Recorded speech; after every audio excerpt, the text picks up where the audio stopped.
5 tankers. One day, 7.7 million barrels of crude oil loaded under the gray light of the northern Persian Gulf at a pier barely bigger than a Paris arrondissement. When the last tanker cast off, Iran had just pocketed $850 million in 24 hours.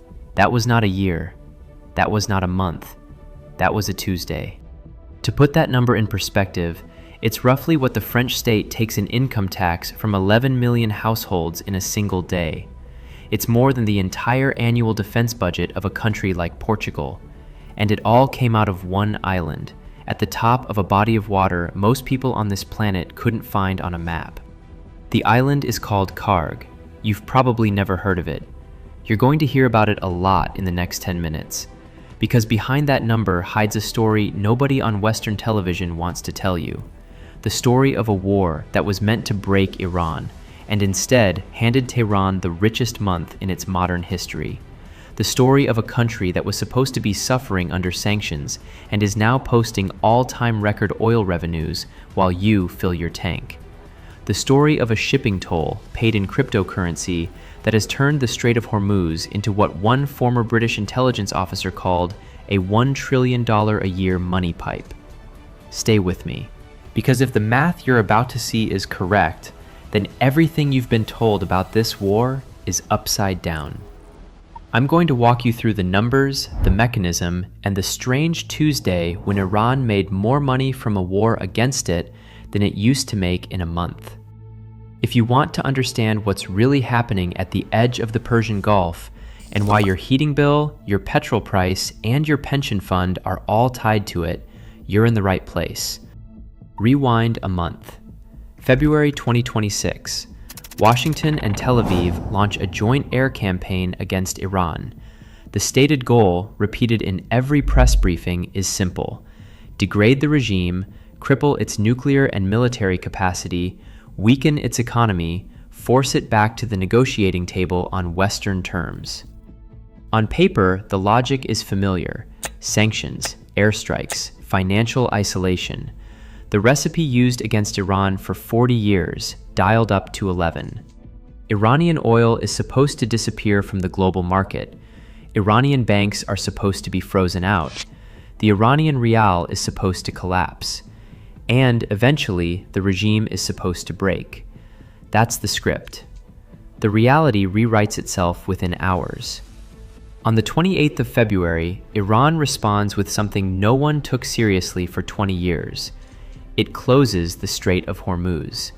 Not metaphorically, operationally. Naval mines, GPS jamming, attacks on isolated vessels, radio warnings from the Revolutionary Guards. Within 3 days, tanker traffic through the strait drops by 70%. Over 150 commercial ships anchor outside the choke point, waiting. Insurance premiums explode. Lloyd's of London reclassifies the entire Gulf. Now, remember what Hormuz is: a narrow corridor of water, 21 miles wide at its tightest, wedged between Iran and Oman. 20% of the world's oil and a large share of its liquefied natural gas pass through it every single day. Close it, and the global economy takes a shot to the solar plexus. Brent crude, which opened the year around $72 a barrel, rockets upward. By the 8th of March, it breaks 100 for the first time in 4 years. 10 days later, it punches through 120. Spot cargoes trade at 144. Some analysts use the word Suez for the first time since 1956. And here's where the trap snaps shut. Because the only major producer that can still get oil out of the Persian Gulf is Iran. Saudi tankers aren't moving. Kuwaiti crude is stuck in tanks. Iraq's Basra terminals are running at a fraction. Emirati production is rerouted through Fujairah, far below capacity. Qatar's LNG plants have been hit. The entire Gulf is paralyzed except for one very specific country, which happens to be the one the West just went to war with. Iran controls the choke point. Iran decides who passes. And because Brent has doubled, every single barrel Iran sells is now worth roughly twice what it was worth in January. You can already see what's coming. To understand how a country under maximum sanctions can clear $850 million in a day, you have to look at a single dot in the Gulf: Kharg Island. 8 square miles of rock and concrete, 21 miles off the Iranian coast. A place that produces nothing, grows nothing, and looks, from satellite, like an industrial scar. And yet roughly 90% of Iran's crude oil exports leave the country through that dot. Kharg has something the rest of the Iranian coast doesn't: deep water. Deep enough to dock very large crude carriers, VLCCs, the giants of the sea, each carrying 2 million barrels, 9 crude oil berths, 55 storage tanks, a T-shaped jetty, and a second offshore Sea Island terminal with 3 VLCC bays lined up side by side. A 1984 CIA document, now declassified, calls it the most vital facility in Iran's oil system. 40 years later, nothing has changed. What has changed is what happens when the rest of the Gulf shuts down. Before the war, Kharg loaded roughly 1 tanker a day, moving around 1.5 million barrels every 24 hours. A steady, gray routine. Sanctioned, discounted, technically illegal under American law, but functioning. On the 13th of March, tanker trackers post satellite imagery that would be comic if it weren't so serious. 2 Iranian supertankers and an Aframax are loading simultaneously at Kharg. Combined cargo, 4.9 million barrels. Destination, China, via the one sea lane Iran still controls. A week later, 3 VLCCs are imaged loading in parallel. 6 million barrels on 3 ships, one snapshot. Between March 1st and mid-April, satellite analysts track roughly 59 million barrels leaving Kharg. 90% of that flow heads east, to Chinese refineries, to Indian customers that haven't officially imported Iranian crude since 2019, but are suddenly, remarkably, open to the idea. The facility is running at a tempo it has never hit in its history. One tracker captioned an image simply, "Kharg Island has been loading tankers non-stop since the war broke out." Now overlay the price. Iranian crude, which was selling at a $30 discount to Brent last summer, is suddenly trading just a few dollars under a market that has blown through 120. The discount narrows. Chinese refiners, desperate for any barrel they can get, bid against each other. Iranian oil is priced in yuan, routed through CIPS, the Chinese cross-border payment system that bypasses SWIFT entirely. No dollar touches the transaction. No American bank can block it. So take that dot in the Gulf. Take 5 tankers loaded on the same day, 3 at the offshore terminal, 2 at the jetty. 7.7 million barrels. Multiply by a price a little above $110. You land, almost exactly, at Alistair Crooke's figure. $850 million in a day. Alistair Crooke is not a name that trends on Twitter. He's a former British intelligence officer, 30 years in the field, one of the rare Westerners who negotiated actual ceasefires with actual Iranian and Palestinian commanders. The man built his reputation being right about the Middle East when London and Washington were catastrophically wrong. When Crooke talks on the record, people who do this for a living listen. In an April interview with Chris Hedges that barely made a ripple in the mainstream press, he broke the math down cold. His exact words, "There were 5 tankers loading in Kharg with 7.7 million barrels of oil. That, on one day, earned Iran $850 million in the sales." Then he moved to the next level, the one almost no one was talking about. "They are earning," he said, "from 2 million, from every tanker and vessel that passes through Hormuz as part of the toll." And he delivered the punchline that should make every Western foreign ministry reread the word strategy in the dictionary. Iran, he said, could earn a little short of $1 trillion a year through the control of Hormuz. $1 trillion. Annualized. From one strait of water. Let that sink in for a moment. The entire Iranian oil sector in 2024 generated roughly $45 billion in export revenue, about 13% of the country's GDP. What Crooke is describing is a 20-fold multiplier, driven not by producing more oil, but by taxing everyone else's ships. Because the second number, the 2 million per tanker, is where this story stops being just about oil and becomes something harder to look at. Here is what the Revolutionary Guards have built, while the West was busy announcing new sanctions packages. Since mid-March, every merchant vessel that wants to cross the Strait of Hormuz has to file an application with a front company linked to the IRGC Navy. The application includes the ship's flag, owner, insurer, and, crucially, its national affiliations. If the vessel is registered in, chartered by, or insured through the United States or Israel, the answer is no. End of conversation.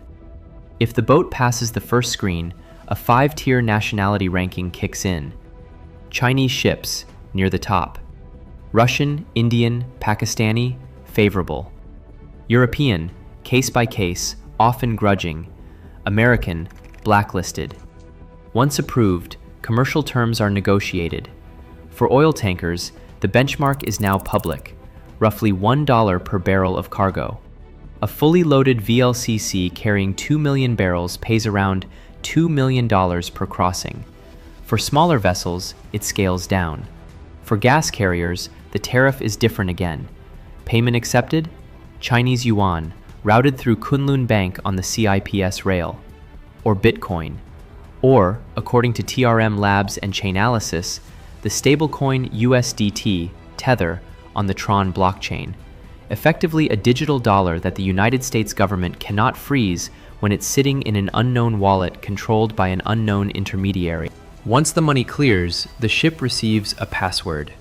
A code, valid for one transit. At the Keshem Larak checkpoint, the captain broadcasts the code over VHF radio. An IRGC patrol boat verifies it, confirms the escort, and walks the vessel through the northern corridor around Kharg Island. No code, no crossing. No crossing, no insurance payout. No insurance, no charter. Iran has built, in 6 weeks, what can only be described as a sovereign toll booth on one of the world's busiest trade arteries, paid in yuan or crypto, invisible to the American financial system, enforced by the Guard Corps with patrol boats, radar, and naval mines. According to maritime analysts cited by the Maritime Executive and TRM Labs, the revenue ceiling is up to $20 million a day from tankers alone. Add LNG carriers and general cargo, and the number climbs to $600 to $800 million a month from tolls, not from selling a single additional barrel. On top of the oil sales, zoom out for 1 second, because this is where the story tilts from surreal to darkly logical. Bloomberg, in a piece on the 26th of March that did not get the headlines it deserved, confirmed that Iranian oil exports during March averaged 1.85 million barrels a day, about 100,000 more than the winter average. Reuters reported that Iranian oil revenue jumped 37% in the first weeks of the war. House of Saud Analytics estimated Kharg's throughput at peak prices at $612 million a day before tolls. Now combine the three. Oil that costs Iran essentially nothing to pump, sold at roughly double last year's price, to buyers paying in a currency the West can't sanction, escorted by a navy that charges a toll on top. 3 rivers of money flowing into the same treasury, at the exact moment Iran was supposed to be on its knees. Tehran has, in 1 month, doubled the monthly oil revenue it earned under the previous peace. Iran's own internal data, leaked through several Persian-language economic outlets, describes March as the richest month of oil revenue in the history of the Islamic Republic. Let that phrase land. Not a good month. Not a record quarter. The richest month in the history of the Islamic Republic. During a war the country was predicted to lose. Now the uncomfortable part. This story has a counter-argument, and it deserves a proper hearing. Iran is not untouched. Critical infrastructure has been hit. The Isfahan and Ahvaz steel complexes face months of repair. The Ras Laffan adjacent gas facilities have lost production. Civilian deaths are in the hundreds. Inflation is again running hot inside the country. The IMF projects Iran's GDP contracting by close to 10% this year. Oil revenue is not the whole economy, and the human cost of the war is real. Analysts at Kepler and TRM Labs also flag legitimate uncertainty. The $850 million figure is a gross number, not net. It ignores storage costs, insurance write-offs, and the fact that Iran typically pockets only the discounted price once middlemen are paid. On-chain evidence that tolls are being paid at scale in crypto is, to quote TRM's Ari Redboard, not yet visible. There's also a ceasefire dynamic. Every week the strait reopens a little, reduces Iran's leverage. And yet, even when you shave the headline numbers, the direction of travel is unambiguous. Iran is not poorer because of this war. Iran is materially, measurably richer. A regime that the sanctions architecture was supposed to asphyxiate is now posting the best oil revenue numbers of its existence, while controlling a choke point worth up to $1 trillion a year, while being paid in currencies its adversaries cannot touch. That's not a setback for Tehran, that's a sovereign windfall. Which raises the question the Western press has been very careful not to ask out loud. Every day the Strait of Hormuz stays half closed, Iran gets richer. Every tanker that files an application and pays $2 million in yuan or USDT, Iran gets richer. Every barrel of Brent that trades above 100 because global traffic is strangled, Iran gets richer. Every time the US Navy announces a tougher blockade, every time an Israeli politician promises escalation, the insurance premium on Gulf shipping ticks up, the crude price ticks up, and the marginal value of an Iranian barrel ticks up with it. The war, as currently prosecuted, is a subsidy to the country it is supposed to punish. That's not an opinion. That's arithmetic on a spreadsheet that any commodities desk in London or Singapore is running right now. It also helps explain a pattern that confused a lot of observers in late March. Why does Tehran keep threatening escalation when it says it wants peace? Why do the Revolutionary Guards leak every new tanker incident? Why does the official Iranian negotiating position at the Islamabad talks look almost designed to be rejected, demanding reparations, frozen asset release, the end of all sanctions, the withdrawal of US bases in the region? Because every week the talks drag on, the meter keeps running. Hormuz partially closed, Brent at 120, Kharg loading around the clock, tolls flowing in crypto. At that tempo, every extra month of conflict is worth somewhere between $25 and $30 billion in extra revenue to the Iranian treasury. $30 billion buys a lot of new missiles. It buys a lot of patience. It buys 40 years of sanctions back in a single season. The country that was supposed to crack is the country that now has the least incentive to blink first. For you, the person watching this, sitting somewhere in Europe, in North America, maybe in Asia, paying a bill at the pump or a heating invoice at the end of the month, the math lands a little closer to home than you probably want. Part of that bill is now a direct transfer to Tehran, not in the sense of the cliché "you're funding terrorism" line that gets abused in political speeches, in the literal accounting sense. Higher Brent means higher cost of every gasoline, diesel, and jet fuel you buy. Higher cost means higher margins for Middle Eastern producers, including the one currently collecting tolls on other people's cargoes. Higher margins plus a weak sanctions cordon equals a treasury that grows faster than it did in peacetime. Western commentators like to say wars are fought on the battlefield. This one is being won, so far, on a pier on Kharg Island, on a spreadsheet in Beijing, and on a radio frequency at Larak. There is a scenario, of course, where Washington burns the toll booth down. A full kinetic strike on Kharg, the terminals leveled, the storage tanks turned into black smoke plumes visible from space. It's been openly floated in the Bloomberg piece of the 7th of April. Trump has said he is willing to reconsider protecting oil infrastructure if Iran keeps closing the strait. A naval blockade of Iran's major ports, Bandar Abbas, Jask, Kharg, was announced in mid-April. Do the numbers even then.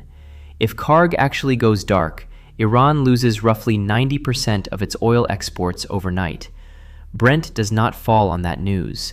Brent goes to 150, maybe higher, because the market suddenly loses the only Gulf producer that was still moving volume. Saudi Arabia can partially compensate with its east-west pipeline. Partially, not fully. And the moment the kingdom turns up production to replace Iran, Aramco's own facilities, Abqaiq, Ras Tanura, become priority targets for Iranian missiles and drones, the way they already did in 2019. A strike on Kharg doesn't end the bleeding. It moves the wound to Saudi Arabia, which is why, despite all the threats, the facility is still standing, still loading, still minting $850 million Tuesdays.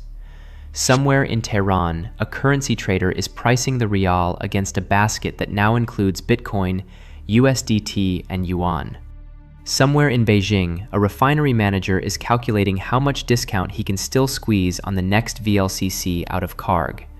Somewhere in London, a shipping broker is double-checking whether his vessel's flag appears on the IRGC's approved list.